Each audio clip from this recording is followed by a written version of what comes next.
If there's something that you genuinely struggle with, that's not something to be ashamed of. Find a way to work that into your product and make it enjoyable and put your own spin on it. Do something creative that maybe other people don't do. A weakness is not something to be avoided, it's something to be overcome. Welcome to the MovieTubers, where every week we talk to one new MovieTuber about their journey. And today we have Cosmic Broadcast. Cosmic Broadcast is an awesome YouTuber who I've had the privilege of having a relationship with over these past few months. One of his greatest strengths, and anyone who watches his channel will tell you, is his editing. And his arrival scene in Wakanda, oh boy, that is peak cinema, and you can never change my mind.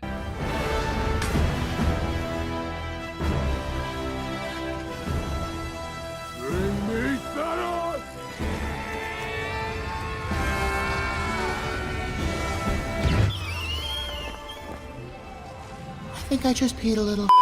Jonah, I really appreciate you joining me, I should say, again, because just so you guys know, we did this already. I forgot to press the record button. As a matter of fact, on StreamYard, I press record, but as my StreamYard veterans know, there's a second record button for like local recordings. Never hit it. So now we're back to talk about Jonah's amazing journey again. Look, because the first time was great, and we're just going to do our best to make it as great as the first time. We're back and better than ever, baby. Right. That's all I gotta say. It was a stream so nice we had to do it twice. Yeah, there you go. Absolutely. So let's actually just get into the first question. What was the moment? What was the time, the sequence of events that led you to say, hey, you know what? I think I need to put my thoughts on camera and then put it out to the masses. Absolutely. So the first time I knew I wanted to be a movie / comic book movie / sci-fi YouTuber was when I watched Eternals. Eternals, love it, hate it. It is what it is. But I had such a strong dislike for it that I walked out of the theater and I was like, I need to talk to somebody about this. This is really irritating me. And my wife, God love her, is always there to listen to me. She's been on a couple of my videos. She's awesome. But then she was like, look, you got to do something about this. Like, put up your phone, talk about it. Yeah. That was her nice way of saying you're talking my ear off. And I was like, all right, you know what? I'll try it. I put up my phone and recorded 45 minutes of the worst video ever. 45 minutes. 45 minutes, and every single minute of it is absolute dog water. And I keep it on my hard drive as motivation. Whenever I feel down, I pull it up and I'm like, you know what? Things may be bad, but I'll never be as bad as this. Right. and you know, it keeps me going in the morning. I did that. I felt super dejected, and I was like, you know what? This ain't for me. Maybe it wasn't in the cards. Talked to a buddy about it because I was like, you know what? Maybe I'm better off with a partner. Maybe if I can have someone to bounce off of, this would make life a little bit easier. So I talked to somebody who loves Marvel and loves DC. I was like, hey, let's start a podcast together. I got put in charge of the creative direction, the logo, the name. In my searches, I wanted to come up with a name that wasn't something that tied me down to a specific subgenre. Like I didn't want it to be the MCU broadcast or Jonah talks about DC movies or something like that. Because if I wanted to talk about very specific. It kind of shoehorns me. At the same time, I wanted to nail down my target audience. And I knew for sure I wanted to talk about Marvel, Star Wars, DC, and maybe a couple of other small things here and there. But those are my three. That's the trifecta. Yeah. And I was like, how can I come up with a name that will encapsulate that, but yet allow me to appeal to that specific group of people? And I was like, you know what? What's the thing I keep thinking about? Cosmic. Because it's all involving stuff involving space, a lot of the sci-fi, supernatural. I was like, you know what? Cosmic sounds good. Broadcast, so you know, broadcast, podcast, has that ast at the end. Makes sense. Works out perfectly. Yeah. And so that's how the Cosmic Broadcast got created. I made a little logo just to kind of hold it down in the meantime, between time. Unfortunately, after a couple of months, the partnership just didn't go well, just creative differences. That in turn led me to immediately it was like it hit me. I was like, I know exactly what I want the vision of my channel to be. I was like, you know what? The last time I tried to do this solo, it didn't go well, but I think I've learned enough to step out again and try again. And that's what I did. And I stepped out on my own. The first solo video I did after I went solo was the Obi-Wan Kenobi mid-season review, because I was so upset about it that I let my natural frustration carry my video, where I was still learning how to navigate conversations and how to organize my thoughts, but I trusted my gut. And that's what really encapsulates my channel as a whole. Is I am not a cinephile. I am not a deep YouTube critic. I do not look at super analytical things unless it's something that sticks out to me, Right. because the essence of my videos is just me and my gut. If there's Yeah. something that I don't enjoy, I'm going to tell you why I don't enjoy it. If there's something I love, I'm going to tell you exactly why I love it. And if I can throw in some analytics that I know or that I've researched and some things that I noticed along the way, I'll absolutely do that. But as a whole, it is all about me and how I perceive things. And I was like, you know what? If I can think this strongly about something, there's got to be people out on the internet that share either the same ideas or they have something new and fresh. Yeah. And that's exactly why the Cosmic Broadcast started to turn into what it is today. That was an amazing explanation. I also want to point back to something that you mentioned earlier. After you had some struggles like doing something by yourself, you started working with other people, or you started working with another person. It is so important that if you are struggling to articulate your thoughts or get comfortable on camera, I think that working with other people can really ease you into that process, because you only have to carry half the load. You have someone to bounce off of, and you gain camera skills, you gain speech skills, you gain all these different things that you may not be able to just get by yourself talking to a camera. Because I'll tell you, the hardest thing was actually looking directly at a camera and saying what I was trying to say to it, because I was thinking, oh, you know what, it'll be like talking to my friends. My friend's not here. Ain't no Right? friends here. It's just Yeah. me and this piece of metal right here. Like, that's Exactly. it. Exactly. So it can be very difficult to get comfortable in that environment. So please, if you find yourself struggling, work with some other people. And if you don't have anybody else to work with, reach out to some people. Absolutely. But yeah, I think that is great that you're able to go from working with a partner. It may not have worked out, and that's okay. The skills that you learned from there actually gave you the courage and the belief in yourself that you can actually go out and do this. I want to continue down that train of the things that you've learned and the things that you've learned about yourself. So Sure. my second question, as always, is since you started your YouTube channel, what have you learned about yourself in this journey? Sure thing. So if I can encapsulate how I'm feeling on the inside and Mhm. face my deepest, darkest thoughts, YouTube as a whole, ironically, taught me a lot of not great things about myself. I kind of found out that I suck. And Okay. not in Yeah. a self-deprecating way. Mhm. It's one of those things where I learned all the things that didn't know that I had issues with. Gotcha. I always thought that I communicated pretty well. I always thought that I could organize my thoughts pretty well. I thought I could just communicate. Mhm. And from the jump, when I started recording videos, I was like, I suck at communicating. I don't organize my thoughts well. My brain runs way faster than what can come out of my mouth. Yes. Fun fact, I've had a speech impediment since I was a little boy, and sometimes it's hard to pronounce my R's and W's. And sometimes if I get talking really fast, I start to stutter and lose all track of what's going on. And there's a lot of things working against me to the point where that should have discouraged me and been like, I'm not going to do this anymore. But I realized I was like, I'm so passionate about what I talk about. I love these topics. Yeah. I'm going to find a way to make it happen. And I'm going to find a way to adapt. And so in identifying my greatest weakness, I then made my greatest weakness my strength. And so I said, you know what? If I can't organize my thoughts, if I can't sit down, turn on the camera and produce 20 minutes of solid content, I'm going to overcome this by being the best darn editor that YouTube's ever seen. And I'm going to sit down at YouTube Academy and I'm going to figure out how to use iMovie and twist it in ways that it's not meant to be twisted. And I'm going to find a way to express my thoughts. And so that's when I started to do creative cuts. I started to do zoom ins and zoom outs to emphasize the things that I wanted to communicate. The jump cuts I started to put in allowed myself to overcome the stutters, overcome the struggle to make myself heard. And once I did that, I was like, you know what? This is starting to help me out a lot with gaining confidence. And also, fun fact, so this is just a peek for people behind the scenes, I heavily script almost every single thing I do. Ooh, yes. Almost every single thing. Yeah. I'm not talking bullet points. I'm talking about I write manuscripts. For me, that is to keep myself focused because my brain goes so fast. I'm not kidding when I say that, like, I will forget everything I wanted to talk about when I hit record. And when I hit end record, I'll go, shoot, there were so many things I wanted to talk about that I didn't think about. So I write as much things as I can down. I've had people ask, why don't you produce content all the time? You know, you make great stuff. Why don't you do more of it? That's a big part of it, is because I have to put my heart and soul into everything that I do. Exactly. And also, I'm a full-time husband, full-time father. I work full-time. I don't have the time to really, by the way. Thank you, I appreciate it. But I straight up just don't have the time unless it's in the evening to work on these things. And so I was like, you know what? Every single thing that I put out, I'm gonna make it a banger if I can.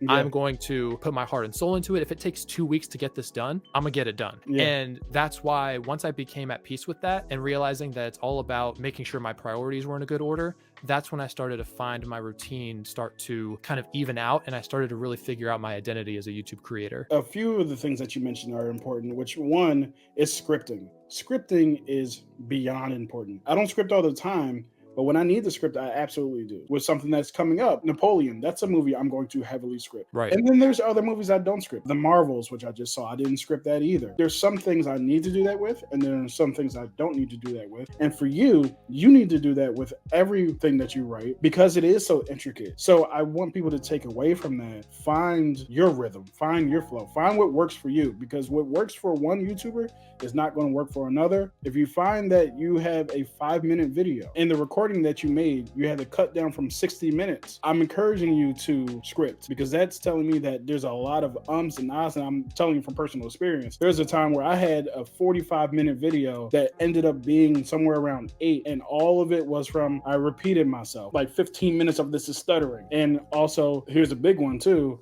Oh, wait, what was that actor's name? Yep. I'm still recording for some reason, and I'm going on, I'm looking at IMDb, and all this stuff is happening. To summarize what you said, identify your weakness, whatever that is, and then, like I said, make that your strength. Find what you're not good at, because that's the thing is some people are, I wouldn't say afraid to face their flaws, but like they don't want to really tackle them head on and just kind of, oh, you know, it is what it is. Like, you know, that's just me. It's like, no, if there's something that you genuinely struggle with, that's not something to be ashamed of. Find a way to work that into your product and make it enjoyable and put your own spin on it. Do something creative that maybe other people don't do. A weakness is not something to be avoided. It's something to be overcome. Just said a word right there. I am inspirational 1 out of 37 times, and you just found the one. The finding and tackling the weakness part. You got to be your own worst critic. It is you what it is. You got to be your own worst critic. And to our point earlier, lean on your community. Find other people who are in your community who can give you constructive feedback. Just say, hey, everything looks good, when in reality, there were things that could be found. That's also not helpful. I know that you guys want to be nice, but I'm asking you to not be nice right now. I'm asking you to actually tear this thing apart. Let's get to our third question. What do you want to be the future of your channel? Like, what is the ultimate version of the Cosmic Broadcast in a year, in 2 months, in 2 days? What do you want it to look like? So what you're saying is, what do I want to be when I grow up? What I envision for the Cosmic Broadcast, as I mentioned, if anyone who's watching has followed my channel, I've been on a little bit of a hiatus because just had a baby, and that has completely rocked my world in the best ways. And also changing diapers, that's something. So I needed to focus, and it's allowed me to kind of re-look at the channel, because I'll be completely honest, I did not have a goal when I started, and I know you're supposed to have one, but I kind of went against the grain and said, I'm going to just put out videos, and whatever happens, happens. It is what it is. I'm still going to study analytics. Being a student of the game is extremely important in the YouTube world, and so I'm still going to give this all I got, but if people aren't vibing with it, and it's been like 2 years, I'm not going to let that be the reason why I'm depressed or sad. But then when I started to pick up traction, I was like, okay, I want 1,000 subscribers. That's what I'm really going for. I reached 1,000 subscribers, and I was like, you know what does the future of this channel look like? Because this is a hobby. This is not something that I'm saying is half-baked, because I put my heart and soul into everything. But what is the future of my channel when it's something that I know I can't spend all day doing? And so I was like, you know what, I'm going to go back to basics. I'm going to put out the videos that I enjoy. My goal for the next foreseeable future is to entertain and to provide videos that people enjoy and can just consume and laugh a little bit, maybe even express opinions, whether they're controversial or, in their opinion, normal. Like, express all of your opinions. And that's what I want, is to be able to produce content that invites discussion. If I reach 2,000 subscribers, heck yeah, man. If I get 1 subscriber in the next 2 years, it is what it is. I'm just excited to be able to crank out content when I can and just entertain. That has been the name of the game for me. And also, I want to get more involved in the community. I just recently started getting plugged in a couple months ago, and that's how I met you. That's how I met a bunch of other great creators on this platform. And for the longest time, I had struggled with that because I tend to be more of a lone wolf. I'll just say it. I'm a perfectionist. And for me, it's like, I'm so used to just doing things for me. where I am just head down, blinders up, I'm going to lock in and get this thing done. But the more I started to talk to other creators and put myself out there and kind of overcome a little bit of that social anxiety of just talking to people outside of who you talk to on a day-to-day, it was like, holy crap, there's a lot of great people out there. And I want to continue building upon that. I want the Cosmic Broadcast to, in the future, be able to just branch out into different communities and maybe bring some people in. You know, people who I've had people say, hey, I didn't really care about Star Wars. And then I started watching your channel. I'm like, wow, this guy really loves his Star Wars. Maybe it's worth taking a peek at. Yeah.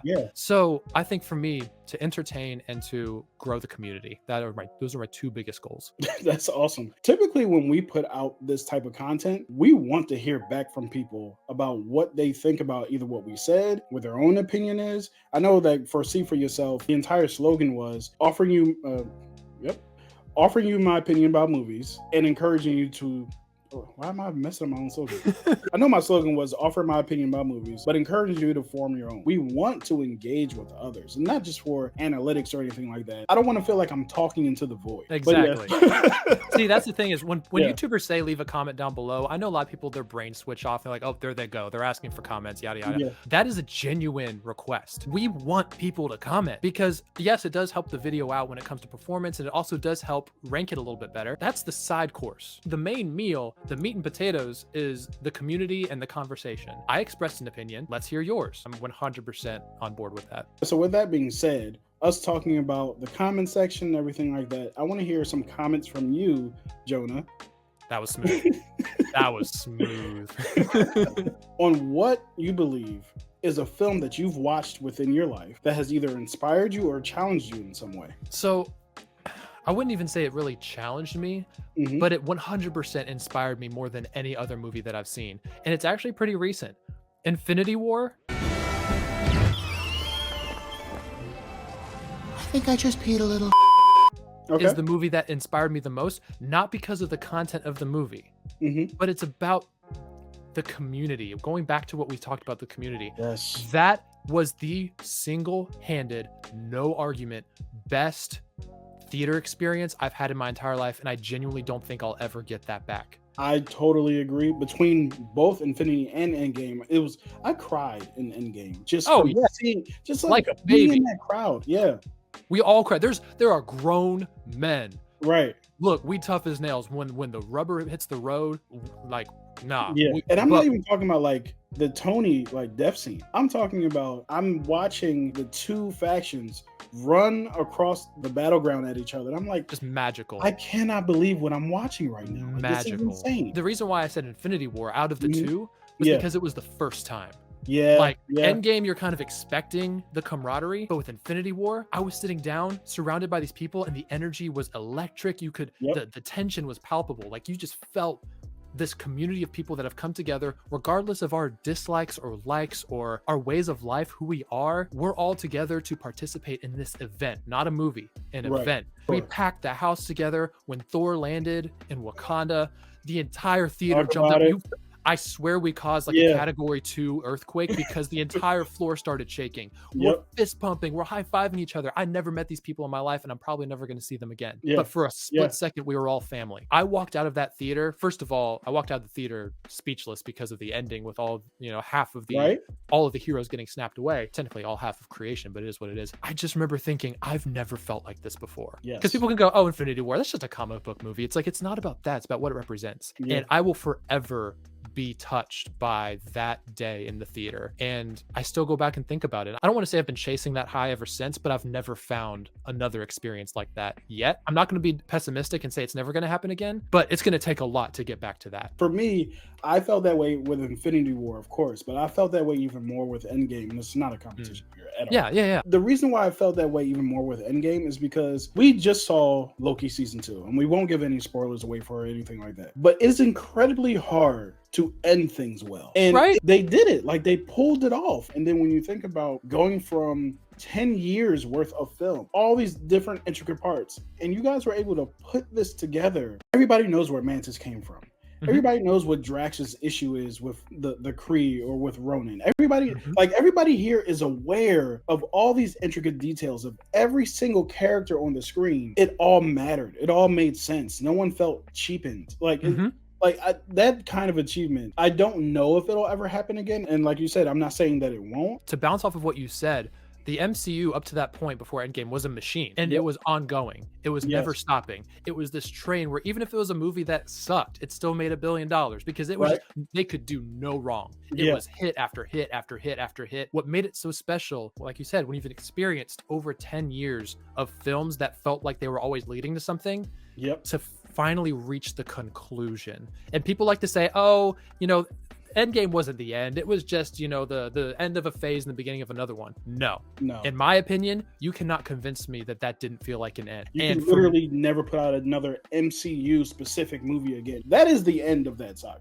it's in the name, Endgame. It's Right. the end. But yeah, so Yeah. just having that conclusion, it's going to be so hard to recapture that. Yeah. And I think, honestly, I think the beauty of it too is because it ended that way, I can go back and go all the way through to Endgame and never have to bother with any other movies past that. Not to say that there aren't good ones past that, Yep. but I could literally just look at that as the complete set Like, we good. and just enjoy that. Speaking of movies, and we're going to continue on that train, we're now up to 2023. I know not every movie has come out this year. We still have like a month and a half left. So far, what has been your favorite movie? Or if you have a top 3, if that makes it easier for you, what is your favorite movie or movies of 2023 so far? Nah, I got you. That's the easy question. Guardians 3, 100%. Think about everything great about the first Guardians film, then double it. The humor is just as strong, the emotions are at an all-time high, but most importantly of all, the Guardians retain the one thing that defines who they are, their bond as a family. Guardians 3 is my favorite movie of the year. This is something that I know you and I have talked about in private, but the thing about Guardians 3, people are like, oh, that's proof that the MCU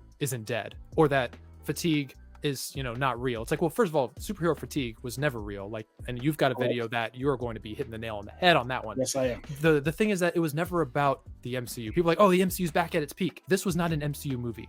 This was a James Gunn film. Marvel was like, you know what? We know we pissed you off and we know you're about to leave. Have at it, dude. Do what you want to do. Use whatever you want. Like, you've got full creative control. And that felt even more so than the first 2 films. Like, James Gunn was just unchained and just did what he wanted to do. And it worked because he hit us with every single emotional gut punch in the book. The characters felt like family, like even more so than before. And because, like you said, we've grown up with them, we've experienced 6-7 years of these characters, we love them. And because he's made them so darn likable, we want to see, like you said before, the conclusion. And it felt natural. The emotions were peaked the whole time. I cried like a baby multiple times because he just knows how to hit that perfect balance between comedy and emotion. Sometimes he does dive a little bit too much into the comedy, but that's James Gunn. When you're so good at what you do, you let certain things slide. I had that faith for Taika Waititi for a while until Thor and Love and Thunder because I thought that was a little too much of him. But for a while, he was the same way where I was like, you know what? He can be a little eccentric. He's zany, but I'll let it slide because he makes good stuff. Right. That has transferred over to James Gunn to where he has proven himself. I do not need to question the quality of his work, and I can let some things slide because of how good he is at his job. That also translates over to the DCU, which is why he hasn't given me a reason yet to be concerned. He's proven to be good at what he does. I'm rocking with him till proven otherwise. That's why Guardians 3 to me is more than just a movie. It was the send-off to the Guardians, the swan song of James Gunn in the MCU, cinematic perfection for that particular group of people. I care deeply about a raccoon and a tree. I care about all of them, but it's just the idea. I would die for Rocket. Yo, real talk. And then when we talk about dying for Rocket and what have you, I just met Teefs and Lila and Floor. I just met them, and you have me crying. I'd give him the shirt off my back, man. Come on. Yo, man, like, I was like, James, why are you doing this to us? What's going on, everybody? This is the Cosmic Broadcast. As I mentioned before, I'm on a brief hiatus just with the birth of my child. So no new content in the immediate future, but I've still got plans for reviews, analysis, video essays, shorts, all that stuff in the future. Talking about all things Marvel, all things Star Wars, all things DC. But in the meantime, between time, while there's a little bit of a gap going on, go back and check out some of my old videos. I've got playlists on my channel that have all categorized based on 2023 reviews. I've got different, I've even got Sonic the Hedgehog hiding in there somewhere. So like if there's something you want to watch, I probably have it there for you. So go back and watch some of my old stuff, leave a comment, tell me that you hated it or you liked it, whatever. I'll be here. I'm not going anywhere. Keep in mind that there's going to be a lot of awesome things coming in the future, especially as there's more collaboration to be seen. Love this time, Ken. You are an awesome interviewer. Give you all the credit. Thank you. And yeah, so if you guys happen to find yourself browsing YouTube, check out the Cosmic Broadcast, subscribe, and hope to see you guys there. Thank you so much, guys, for joining me on Meet the MovieTubers, and I'll see you next time.